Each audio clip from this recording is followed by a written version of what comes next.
Howdy, friends. Welcome back to another tale from the Old West. If you're enjoying these stories of love, heartbreak, and redemption from the frontier days, please hit that like button and share your thoughts in the comments below. Today's story will take you deep into the Oregon Territory of 1872, where Pride and Prejudice nearly destroyed two souls meant for each other. So settle in, partners, and let me spin you a yarn about Big Jake Morrison and Miss Henrietta Caldwell. The autumn rain hammered against the tin roof of Morrison's general store as Big Jake Morrison swept the worn wooden floors. At 34, Jake stood 6 feet 4 inches tall, with shoulders broad as an ox yoke and hands scarred from 15 years of felling Douglas firs. Despite owning the most prosperous logging operation in Cedar Falls, Oregon Territory, Jake lived alone above his store, cooking beans over a pot-bellied stove each night. Another Saturday night, another empty bed, Jake muttered, pausing to gaze through the rain-streaked window. Across the muddy street, golden light spilled from the Caldwell boarding house, where laughter and piano music drifted on the wind. Jake's heart clenched as he spotted her silhouette through the lace curtains. Henrietta Caldwell, 28 years old, unmarried, and the most beautiful woman he'd ever laid eyes on. Henrietta weighed near 300 pounds, but Jake saw only the way her hazel eyes sparkled when she laughed, how her chestnut hair caught the sunlight, and the kindness she showed to everyone except him. For 2 years, he'd tried courting her proper-like. He'd brought her wildflowers, carved her a jewelry box, even offered to buy her father's struggling boarding house for twice its worth. Each time, she'd turned him away with increasing coldness. "You could buy me the moon, Jake Morrison," she'd said last month, "but you can't buy my heart." The bell above his door jangled, interrupting his brooding. Old Pete Hawkins stumbled in, whiskey heavy on his breath. "Jake, you hear about the new ordinance? Town council's imposing a $2 bachelor tax on every unmarried man over 30. Jake's jaw tightened. $2? That's highway robbery. "Gets worse," Pete wheezed. "If you can't pay by month's end, they'll auction off your property to cover the debt. Mayor Blackwood's behind it, wants to force us bachelors to marry or move on." After Pete left, Jake stared at the ceiling, mind racing. $2 might not break him, but it was the principle. This town had taken everything from him, his brother in a logging accident, his parents to feverond. Now they wanted to tax him for his loneliness. A wild idea seized him. If they wanted their $2 so bad, he'd give it to them in a way they'd never forget. Monday morning dawned crisp and clear as Jake marched toward the town square. His best Sunday suit stretched tight across his massive frame. In his calloused fist, he clutched to silver dollars his entire bachelor tax. But he wasn't heading to the mayor's office. No, Jake Morrison had something else in mind. The weekly town meeting was in full swing, with Mayor Blackwood pontificating from the courthouse steps. Henrietta sat in the front row beside her ailing father, Samuel Caldwell, whose recent illness had left him gaunt and frail. Jake's heart twisted seeing the worry lines etched on Henrietta's face. He knew the boarding house was struggling, knew Samuel owed money to half the merchants in town. "And that concludes our discussion of the bachelor tax," Mayor Blackwood droned. "Any other business?" Jake strode forward, boots thundering on the wooden platform. "I got business." The crowd turned, buzzing with curiosity. Jake held up the 2 silver dollars so they caught the morning sun. "Here's my bachelor tax, Mayor, but I aim to pay it different than you expected." He turned to face Henrietta, whose eyes widened in alarm. "Miss Henrietta Caldwell, I'm offering these $2 as a bride price. I paid my tax fair and square. Now I'm asking you to marry me and make an honest man of me." Gasps rippled through the crowd. Henrietta's face flushed crimson as she struggled to her feet. "How dare you?" she cried, voice trembling with rage. "You think you can buy me like a sack of flour? I wouldn't marry you if you were the last man in Oregon." She pushed through the crowd, tears streaming down her cheeks. Jake stood frozen, the $2 still gleaming in his outstretched hand. The townspeople's laughter rang in his ears like thunder. "Looks like you're still a bachelor, Morrison." Mayor Blackwood sneered. "That'll be $2 for the town coffers." Jake dropped the coins at the mayor's feet and walked away, shoulders hunched against the weight of humiliation. He didn't see Henrietta watching from her bedroom window, didn't see her fingers pressed against the glass, didn't hear her whispered words. "Oh, Jake, what have you done?" That night, the first frost of winter settled over Cedar Falls, and something colder settled in Jake Morrison's heart. Word of Jake's public humiliation spread through Cedar Falls like wildfire. By Tuesday afternoon, he'd become the laughingstock of 3 counties. Men slapped their knees and guffawed over whiskey at the Silver Dollar Saloon, while women whispered behind their fans about that fool lumberjack who thought he could buy himself a wife. Jake threw himself into his work, leading his logging crew deeper into the mountains than ever before. The danger of winter logging didn't faze him. What was physical pain compared to the ache in his chest? His foreman, Swedish immigrant Lars Björnsson, tried talking sense into him. "Jake, you're driving the men too hard," Lars said, watching Jake attack a massive fir with his axe. "And yourself harder. What happened in town?" "Don't." Jake's axe bit deep into the wood. "We've got contracts to fill." Meanwhile, Henrietta faced her own torment. Her guardian's condition had worsened, and Doc Thurston's bills were piling up. The boarding house needed repairs before winter, and their regular guests had started finding other accommodations. Mrs. Abigail Winters, the town's most vicious gossip, made sure everyone knew why. Can you imagine? Abigail tittered to her sewing circle, loud enough for Henrietta to hear. That mountain of a woman turning down the richest bachelor in town. She must think mighty high of herself, for someone who… Well, let's just say she's no spring chicken. Henrietta bit her tongue, and served tea with shaking hands. After the ladies left, she found Samuel slumped in his chair. Ledger open before him. The numbers were worse than she'd feared. They owed over $200 with winter coming fast. "Papa, you should be resting," she said gently. She'd called him Papa since childhood, when he'd taken her in after her mother's death. Samuel looked up with rheumy eyes. "Henrietta, my dear girl, I've failed you, this house, our debts. And now I've driven away the one man who could have saved us. Jake Morrison is a brute who thinks money can buy anything," Henrietta said firmly. "We don't need his charity." But that night, as rain lashed against her window, Henrietta remembered all the times Jake had helped without being asked. How he'd repaired their roof after the spring storms, refusing payment. How he'd sent provisions when Samuel first took ill, leaving them on the back stoop like a secret. She'd thought it was pity. But what if… A crash from downstairs shattered her thoughts. She rushed down to find Samuel collapsed beside the overturned desk, clutching his chest. As she cradled his head, Samuel whispered, "Find Jake, tell him, I'm sorry." Doc Thurston worked through the night to save Samuel Caldwell's life. By dawn, the old man was stable but facing a long recovery. The doctor pulled Henrietta aside, his face grave beneath his gray whiskers. "Your father needs constant care and expensive medicines from San Francisco," he said quietly. "I hate to speak of money at such a time, but how much?" Henrietta's voice was barely a whisper. $50 just for the medicines, plus my fees." He shook his head. "I'm sorry, Miss Caldwell." Henrietta stumbled onto the boarding house porch, her world crumbling. The morning sun revealed the harsh truth: loose shingles, rotting boards, broken windows hastily boarded over. Without paying guests, and with mounting debts, they'd lose everything within weeks. "Miss Caldwell," a soft voice made her turn. Amy Patterson, Jake's bookkeeper at the general store, stood holding a basket. "Jake sent me with some supplies. Said your father might need." "Take it back." Henrietta's pride flared hot. "We don't need his pity." Amy set the basket down anyway. "It ain't pity, ma'am. Jake Morrison's been sweet on you since the day you arrived in Cedar Falls. The whole town knows it, except you." She paused. "Or maybe you know it, and that's what scares you." After Amy left, Henrietta found more than supplies in the basket. Tucked beneath fresh bread and preserves was an envelope containing $50 and a note in Jake's rough handwriting. "For the doctor. No strings. Just get well, Mr. C." That afternoon, Henrietta swallowed her pride and walked to Morrison's general store. She found Jake alone, cataloging inventory by lamplight. He looked up, surprise flickering across his weathered features before he schooled them into indifference. "Miss Caldwell, come to return my money. I came to thank you." The words tasted like sawdust. "And to ask, is your offer still open?" Jake set down his pencil slowly. "Which offer would that be?" Heat crept up her neck. "You know which one. Say it." His blue eyes bore into hers. "Say what you're asking." Henrietta lifted her chin. "Will you marry me, Jake Morrison? I have $2 if that's what it takes."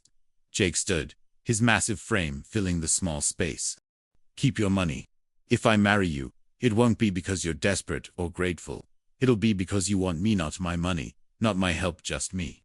The challenge in his voice made her flinch. Before she could respond, the door burst open. Lars Björnsson stumbled in, face white with panic. "Jake, there's been an accident at the North Camp. A widowmaker caught Tom Reynolds." He's asking for you. The logging camp was chaos when Jake and Henrietta arrived. Tom Reynolds, barely 17, and the sole support of his widowed mother, lay pinned beneath a massive broken branch. His legs were crushed, and Doc Thurston shook his head grimly. Even if we get him out, he'll never walk again, the doctor murmured. And that's if infection doesn't set in. Jake knelt beside the boy, gripping his hand. Hold on, Tom. We'll get you free. Mr. Jake. Tom gasped through tears. What'll happen to Ma? Without my wages? Don't you worry about that. Jake said firmly. Your Ma will be taken care of, I promise. As the men worked to free Tom, Henrietta watched Jake coordinate the rescue with quiet authority. He was first to grab the saw, first to risk the unstable tree, last to step back when danger loomed. This was the man she'd dismissed as a brute, the same man who now cradled Tom's head, whispering encouragement. Hours later, Tom was freed and rushed to town. Jake stood apart from the others, staring at his blood-stained hands. Henrietta approached hesitantly. That was a brave thing you did, she said softly. Jake's laugh was bitter. Brave. That boy's crippled because I pushed my crew too hard, because I was angry about. He glanced at her, then away. Doesn't matter now. It matters to me. The words surprised them both. Henrietta touched his arm. Jake, I need to tell you something. What I said at the town meeting, Jake. Lars ran up, face flushed. Mayor Blackwood's here with the sheriff. Says, since Tom can't work, his mother can't pay taxes on their cabin. They're fixing to evict her tonight. Jake's face darkened, like a gathering storm. The hell they will. At the Reynolds cabin, a crowd had gathered. Mrs. Reynolds, a frail woman of 40, stood on her porch clutching her few possessions, while Mayor Blackwood read from an official document. 3 months back taxes, the mayor announced. Pay now, or vacate immediately. Jake shouldered through the crowd. How much? $15. Blackwood smiled coldly. Cash only. Jake reached for his wallet, but Henrietta stepped forward. Wait. She pulled out the $50 Jake had given her. This covers the Reynolds taxes and my father's. Receipt, please. The crowd murmured approval as Blackwood's face purpled. After he stalked off, Jake stared at Henrietta in amazement. That money was for your father's medicine, he said quietly. Papa would say helping neighbors matters more. She met his gaze, steadily. You taught me that, Jake Morrison. Even if you don't know it. As snow began to fall, something shifted between them. A wall crumbling, a door opening. But watching from the shadows, Mayor Blackwood plotted his revenge. The first blizzard of winter struck Cedar Falls with devastating fury. For 3 days, snow fell so thick that families huddled by their fires, praying their wood would last. Jake organized his logging crew to check on elderly folks and deliver supplies. But even he couldn't fight the weather's wrath. On the third night, Henrietta was tending her father when someone pounded on the boarding house door. She opened it to find Lars, ice crystals in his beard, supporting a semi-conscious Jake. Found him trying to reach the widow Martinez's cabin. Lars gasped. Fool nearly froze to death bringing her firewood. They dragged Jake inside, his lips blue and skin like ice. While Lars ran for Doc Thurston, Henrietta worked frantically to warm Jake, piling quilts and stoking the fire. As she rubbed feeling back into his hands, Jake's eyes fluttered open. Henrietta. His voice was hoarse. Did Maria Martinez get the wood? Yes, you wonderful fool, she said through tears she didn't realize were falling. Nearly killed yourself for one old woman's comfort. Not just one, Jake mumbled. Delivered to 6 families. Would have made 7, but nothing. Fear transformed to anger. What good are you to anyone dead? Who'll take care of this town if you're gone? Jake studied her face with surprising clarity. Why do you care what happens to me? Before she could answer, Doc Thurston arrived and took charge. After examining Jake, he declared him lucky to keep all his fingers and toes. But he needs warmth and care for the next few days. Can't go back to that drafty room above his store. He'll stay here, Henrietta said firmly. Papa's room is warmest. I'll tend him. Over the next days, as the blizzard raged, Henrietta discovered the man beneath Jake's rough exterior. In his delirium, he spoke of his childhood, how his parents died when their wagon overturned. How he'd raised his younger brother, only to lose him in a logging accident. How he'd built his business not for wealth, but to provide jobs for struggling families. Always alone, he murmured one night as she spooned broth between his lips. Even in a crowded room. Then you came. Sunshine in a blue dress. But you saw right through me. Saw I wasn't worth loving. That's not true, Henrietta whispered, but he drifted back to sleep. On the 5th day, Jake woke clear-headed to find Henrietta asleep in the chair beside his bed, her hand clasping his in the morning light, with her hair unpinned and face soft with exhaustion. She was the most beautiful thing he'd ever seen. The door burst open. Mayor Blackwood stood there with Sheriff Collins, triumph glinting in his eyes. "Miss Caldwell, I have here a warrant for your arrest on charges of operating an illegal business. Seems this boarding house isn't properly licensed. You'll come with us now, unless—" He let the word hang like a noose. Henrietta rose slowly, understanding dawning in her eyes. "Unless," Mayor Blackwood continued, savoring each word, "someone with proper standing vouches for this establishment. Say, a respected businessman, a married businessman." Jake struggled to sit up, but Henrietta placed a firm hand on his chest. "What do you want, Blackwood?" The mayor's smile was pure malice. "It's not what I want, Miss Caldwell. It's what the law requires. This boarding house has operated illegally for 2 years. The fines alone would ruin you. However, if you were married to a licensed merchant, someone like Mr. Morrison Hertha, business would fall under his licenses." "You snake," Jake growled. "Using the law to force." Blackwood feigned innocence. "I'm merely enforcing ordinances. Of course, there's another option. You could sell this property to me for, say, $50. I've been looking to expand my holdings." Henrietta's father appeared in the doorway, leaning heavily on his cane. "You vulture. This house is worth 10 times that." "Not if you're in jail, old man," Blackwood sneered. "You have 1 hour to decide. Marriage, sale, or arrest. Choose wisely." After they left, silence filled the room like smoke. Samuel Caldwell slumped in a chair while Henrietta stared out the frost-covered window. Jake swung his legs out of bed, testing his strength. "Henrietta," he said quietly, "marry me." She whirled around, out of pity. "To save us from Blackwood." "No, not pity." Jake stood, wobbling slightly. "I've loved you since the day you stepped off that stagecoach 2 years ago. I just never knew how to say it right." "Love." Henrietta laughed bitterly. "You don't even know me. I know you read poetry by candlelight, when you think no one's watching. I know you give free meals to minors' children, but tell everyone they're paying with chores. I know you hum Amazing Grace when you're worried, and you worry most about everyone except yourself." Jake stepped closer. "I know you're scared not of me, but of trusting anyone with your heart, after whoever hurt you before." Henrietta's eyes widened. "How could you possibly?" "Because I recognized the look," Jake said simply. "I see it in my mirror every morning. We're both walking wounded, Henrietta. Maybe together we could heal." Samuel cleared his throat. "Daughter, I won't see you forced into anything. We'll face whatever comes with dignity." But Henrietta was studying Jake's face, seeing past the scars, and weathering to something she'd been too proud to acknowledge. "If I say yes," she whispered, "it can't be just a business arrangement. I won't live a lie." "Then let's make it true," Jake said. "Give me a chance to court you proper after we're married. Let me prove I'm worth loving." The clock chimed. 1 hour, nearly gone. Henrietta looked at her father, at Jake, at the home she'd fought to preserve. But deeper than that, she felt something crack open in her chest, a door she'd barred for so long. "Yes," she breathed. "Yes, I'll marry you, Jake Morrison." The wedding took place that very afternoon in Judge Thompson's parlor, with only Lars, Amy Patterson, and Samuel Caldwell as witnesses. Mayor Blackwood attended uninvited, hoping to see humiliation or despair. Instead, he witnessed something that made his jaw clench the way Jake's hands trembled as he placed his mother's simple gold band on Henrietta's finger. The tears in her eyes as she spoke her vows. "This isn't over," Blackwood hissed to Sheriff Collins as they left. "Morrison thinks he's won, but I've got plans for that lumber operation of his. Just found out something interesting about that boarding house license, too." Back at the boarding house, the newlyweds faced an awkward reality. Jake stood in what was now their bedroom, hat in hands, like a schoolboy. "I'll sleep in the parlor," he offered. "This marriage is real in law. But I meant what I said about courting you proper." Henrietta touched his arm.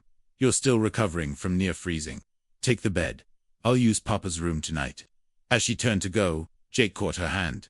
"Henrietta, thank you, not just for this, but for seeing something in me worth saving."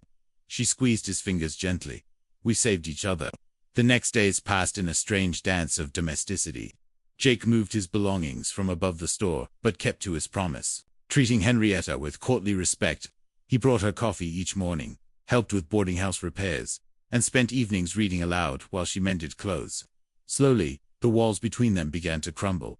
The town watched this transformation with varying reactions. Some, like Doc Thurston and the widow Martinez, smiled at the obvious affection growing between the unlikely couple. Others, poisoned by Blackwood's whispers, made cruel jokes about the giant and the fat woman. One evening, Henrietta found Jake staring at a letter, his face grave. "What is it?" she asked. "Railroad company," he said slowly. "They're offering to buy my timber contracts for 10 times what they're worth. Enough money to make us rich." But she'd learned to read his silences. "But they want me to clear-cut the whole mountainside. Every tree. It would destroy the watershed, ruin the smaller outfits that depend on selective cutting." He crumpled the letter. "I won't do it. Even for that much money." Jake looked at her, surprised. "You think I care about money? I've got everything I need right here." That night, Henrietta knocked on the parlor door. "Jake, would you come back to our room? It's foolish, maintaining this pretense, when everyone knows we're married." Jake's face lit up like sunrise. As they lay side by side in the darkness, not touching but aware of each other's warmth, Henrietta whispered, "I'm starting to understand why you paid that $2. "Oh, why's that?" "Because you knew the price of your heart was worth more than any coin. You were offering everything you were, not just money." Jake's hand found hers under the quilts. "And now I think I might be falling in love with my husband. Is that allowed?" His laugh rumbled through the darkness. "I reckon that's the general idea." Spring arrived early in Cedar Falls, melting snow into rushing streams, and bringing the loggers back to full operation. Jake threw himself into work with renewed vigor, his happiness evident to all his crew. Even Tom Reynolds, now working as bookkeeper despite his crippled legs, noticed the change. "Never seen you whistle while reviewing contracts, boss." Tom grinned. Jake ruffled the boy's hair. Never had reason to before. But happiness made Jake careless. He didn't notice Mayor Blackwood meeting secretly with railroad representatives. He didn't see the mayor's son Edgar sneaking around the logging camps at night. He was too busy planning surprises for Henrietta, new cook stove from San Francisco, rose bushes for the garden, a rocking chair for the porch where they spent evenings together. One night in late April, Henrietta woke to find Jake's side of the bed empty. She heard voices downstairs and crept to listen. Jake was meeting with several smaller logging operations, their voices tense. "They're buying up every contract, Jake," one man said. "Offering prices we can't match. Half the independents have already sold out." "We stick together," Jake insisted. "They can't force us." An explosion rocked the night. Through the window, orange flames leaped skyward from the direction of Jake's lumber mill. Without a word, Jake grabbed his coat and ran, other men following. Henrietta threw on a shawl and hurried after them. The mill was an inferno. Jake's entire winter inventory of board feet of premium lumber burned like hellfire. Men formed bucket brigades, but it was hopeless. Jake stood transfixed, watching his life's work turn to ash. Sheriff Collins appeared, holding a scorched can. "Found this near the back wall. Kerosene. This was no accident." "Arrest Blackwood," Lars shouted. "Everyone knows what the—" Mayor emerged from the crowd, perfectly dressed despite the late hour. "I was at home with 20 witnesses. Besides, Morrison, didn't you refuse to sell to the railroad? Maybe they decided to eliminate competition." Jake lunged forward, but Henrietta caught his arm. "No, that's what he wants." As dawn broke over the smoking ruins, Jake sat on a blackened beam, head in hands. His savings would cover his workers' wages, but rebuilding would take everything else. The boarding house, their security, all would have to be more. "I'm ruined, Henrietta," he said quietly. "You married a rich man and got a pauper. You should leave me." She knelt beside him, heedless of soot staining her dress. "Jake Morrison, you listen to me. I didn't marry your money or your mill. I married the man who nearly froze bringing firewood to widows. The man who reads poetry he doesn't understand because I love it. The man who paid $2 not to buy me, but to show the world I was worth everything to him." Jake pulled her close, burying his face in her hair. "How did I get so lucky?" "We both did," she whispered. Then, louder, addressing the gathered crowd, "The Morrisons aren't beaten. We'll rebuild, bigger and better. And anyone who stands with us against the railroad bullies is welcome." A cheer went up from the workers. Mayor Blackwood's face darkened as he slipped away In the shadows, his son Edgar clutched a leather pouch payment for a job well done. The truth came out in the most unexpected way. 2 weeks after the fire, while Jake struggled to salvage his business, young Edgar Blackwood got roaring drunk at the Silver Dollar Saloon. Guilt and whiskey loosened his tongue. Burned like paradise. He slurred to anyone listening. Papa said, just the back wall. But wind caught it. Whoosh. Whole thing went up. Tom Reynolds, keeping books at a corner table, heard every word. By morning, Sheriff Collins had Edgar in custody, and a confession that implicated Mayor Blackwood.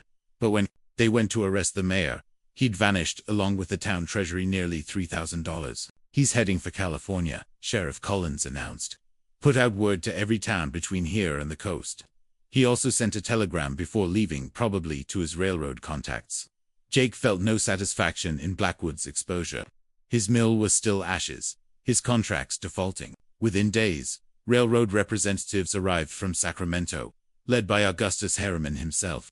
They circled like vultures, offering to help by buying him out for pennies on the dollar. Worse, without the town treasury, Cedar Falls faced bankruptcy.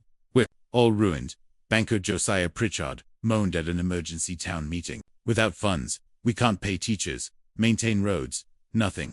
Henrietta stood up. What if we didn't need their money? Woman, this is serious business, Pritchard began. So listen seriously, she shot back. My husband's mill employed half this town. Those wages bought goods, paid taxes, supported families. Instead of begging the railroad, why don't we rebuild ourselves? Every man puts in labor. Every woman organizes supplies. We rebuild Jake's mill together, and he provides jobs for everyone. A true cooperative. With what money? Someone called out. Jake stood beside his wife. I've got enough saved to buy raw materials. You provide labor. I provide work for the next 10 years. Fair wages, fair dealing. We sink or swim together. The room erupted in debate. Some called it foolish, others desperate. But Amy Patterson stood up. Jake Morrison never cheated anyone. Never foreclosed on a widow. Never turned away a hungry child. I say we trust him now. One by one, others stood. Lars Doc Thurston. The widow Martinez. Tom Reynolds on his crutches. Soon, 3/4 of the room was standing. Looks like you've got yourself a workforce, Judge Thompson smiled. Over the next month, Cedar Falls transformed. Men who'd competed now worked side by side. Women organized meals and watched children communally. The mill rose from ashes like a phoenix, better designed and stronger built. Even Henrietta's boarding house became headquarters for the effort, with her managing supplies and schedules with surprising efficiency. But Harriman wasn't finished. One evening, he returned to Cedar Falls, no longer the polished businessman but cold and dangerous.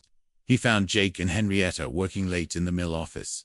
Morrison, Harriman said without preamble, I'll make one last offer. $50,000 for everything. The mill, the contracts, the cooperative. Take it and leave, or I'll destroy this town stone by stone. Jake started to speak, but Henrietta beat him to it.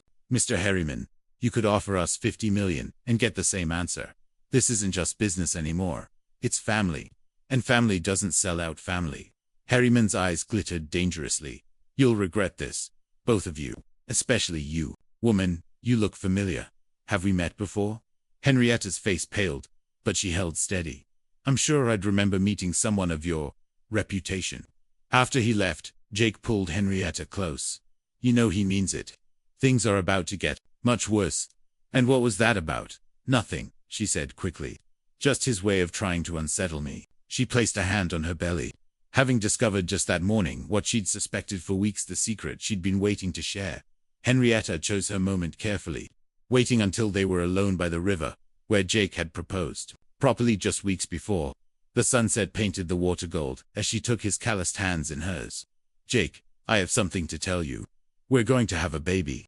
Jake's face went through a symphony of emotions: shock, joy, wonder, fear. He dropped to his knees, pressing his ear to her belly. A baby. Our baby. Due in November, Doc Thurston says. She ran her fingers through his hair. Are you happy? Happy. Jake looked up with tears streaming down his weathered face. Henrietta, you've given me everything I never dared dream of. A real home. A true partner. And now, he stood and spun her around, both of them laughing. We're having a baby. But their joy was short-lived. Harriman's revenge came swift and brutal. First, He hired away Jake's best workers with double wages. Then, mysterious accidents plagued the cooperative: broken equipment, spoiled materials, injured workers. Sheriff Collins could prove nothing, but everyone knew Harriman's money was behind it. The final blow came in September. Jake returned from the logging camp to find Henrietta collapsed in the boarding house kitchen, blood staining her skirts. Doc Thurston worked frantically while Jake paced outside, Lars restraining him from breaking down the door. "She's stable," the doctor finally emerged, exhausted. "The baby too, by God's grace. But she needs complete bed rest for the remaining months. Any stress or strain could..." He didn't finish. Jake found Henrietta pale but smiling weakly. "I'm sorry," she whispered. "I was trying to lift the washtub." "Hush." He kissed her forehead. "Nothing matters but you and the baby getting well." That night, Judge Thompson brought devastating news. "Harriman's bought up all your outstanding notes. He's calling them due immediately. You have 10 days to pay $30,000 or lose everything." Jake's shoulders slumped. They'd fought so hard, come so far, only to lose it all now. He looked at Henrietta sleeping fitfully and made his decision. "I'll meet with Harriman tomorrow. Negotiate terms of surrender." "Jake, no." Tom Reynolds had been listening from the doorway. "You can't give up.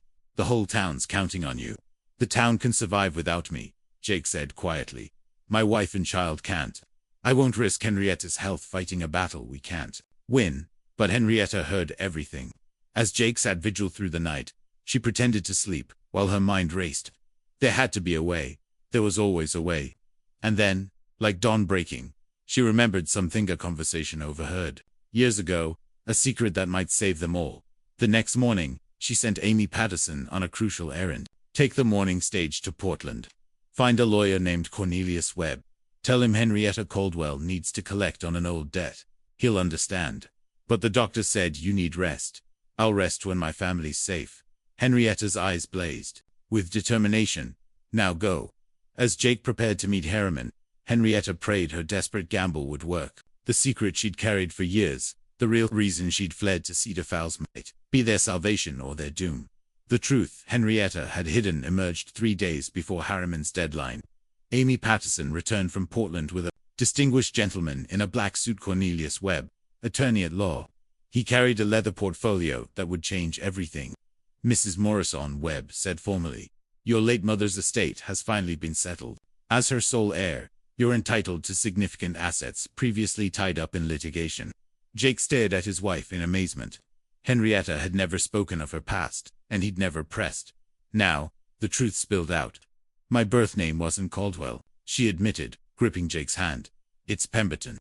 My mother was Eleanor Pemberton of the San Francisco Pembertons. When I refused to marry the man they chose, Augustus Harriman, I fled with Samuel, my mother's secretary who'd raised me after she died. We took his name and started over. I changed my appearance, gained weight deliberately, anything to become invisible to society. Harriman." Jake's voice was strangled. "You were engaged to Harriman. Briefly. Until I discovered he'd had his first wife committed to an asylum to steal her fortune. I broke the engagement and ran." She touched her belly protectively. "He swore he'd destroy anyone I ever loved. He's been searching for Eleanor Pemberton for years, not knowing I became Henrietta Caldwell." Webb cleared his throat. "The estate is worth approximately $100,000, mostly in railroad stocks, including significant shares in Harriman's own company. However, as a married woman, you'll need your husband to execute any transactions, though a special provision your mother included allows you to direct those decisions." The room spun. Jake sat heavily, trying to process everything. His wife, his precious Henrietta, was an heiress who'd given up fortune for freedom, who'd worked her hands raw in a boarding house rather than live a lie. "Why didn't you tell me?" he asked softly. Tears rolled down her cheeks. "Because I wanted you to love me for myself, not my money or connections. Because I was terrified Harriman would find me. Because," she squeezed his hand, "because with you, I got to be just. Henrietta, not an heiress or a possession, just a woman loving a man." Jake pulled her close, mindful of her delicate condition. "You magnificent, infuriating, incredible woman. You're still just Henrietta to me. Always will be." Webb coughed. "Time is short. If you're willing, Mrs. Morrison, I've arranged for a proxy to execute the share transfers. We can call an emergency shareholders meeting. Harriman won't know what hit him." The meeting took place in the Cedar Falls courthouse. packed with townspeople and shocked railroad executives. Harriman arrived supremely confident until he saw Henrietta, radiant despite her pregnancy, sitting at the main table. Eleanor. His face went white. "But you're dead," the reports said. "Hello, Augustus," she said calmly, surprised. "You searched for a San Francisco socialite, not a boarding house keeper who'd gained 100 pounds. What followed was swift and merciless.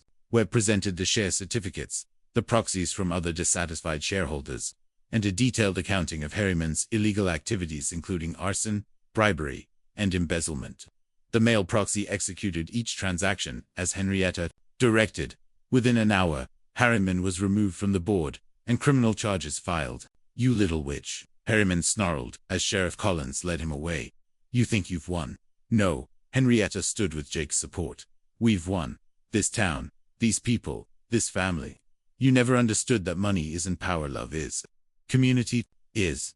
Standing together is." As Harriman was dragged out, the townspeople erupted in cheers. The cooperative was saved, the mill would prosper, and Cedar Falls would thrive. But Jake and Henrietta slipped away quietly, returning to their boarding house where Samuel Caldwell waited with tears of joy. On November 15, 1873, as the first snow fell, Henrietta gave birth to twins, a boy they named Samuel Thomas after both grandfathers and brave Tom Reynolds, and a girl called Eleanor Hope. Jake held his family close, marveling at the journey that brought them here. "You know," he whispered to Henrietta as she nursed the babies, "I never did get my $2 back from that bachelor tax." She laughed, the sound like music. "Best investment you ever made, Jake Morrison." "No," he kissed her temple. "The best investment was believing we were worth fighting for. Both of us, together." Outside their window, Cedar Falls bustled with life. The mill rang with honest work, children played in the streets, and the boarding house, now the Morrison Guest House, welcomed travelers with warmth and dignity. Mayor Blackwood's mansion had become a school. Harriman's seized assets funded a hospital, and the cooperative model spread to other towns. But inside, by the fireplace, Jake and Henrietta Morrison simply held their children and each other, knowing that sometimes the greatest treasures come disguised as the hardest trials. Love had transformed them, both the lonely lumberjack and the runaway heiress who'd found in each other not what they'd expected, but exactly what they'd needed. And if you listened close on quiet nights, you could hear Henrietta humming Amazing Grace while Jake read poetry to his babies. His voice deep and sure as the mountains themselves, a man who'd learned that the price of true love wasn't $2 or $2 million, but the courage to keep believing in tomorrow.